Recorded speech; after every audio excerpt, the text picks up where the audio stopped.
सुनो सुनो सुनो। श्रीमान जिला मजिस्ट्रेट जौनपुर महोदय के आदेश के क्रम में गैंगस्टर अपराधी असलम पुत्र स्वर्गीय हबीब निवासी ग्राम लेदरही थाना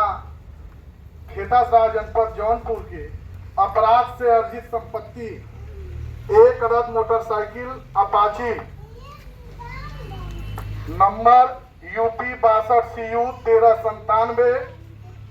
अनुमानित कीमत 1,23,920 रुपया को मुकदमा अपराध संख्या 193/22 धारा 31 उत्तर प्रदेश गिरोह बंद एवं समाज विरोधी क्रियाकलाप निवारण अधिनियम 1946 के अंतर्गत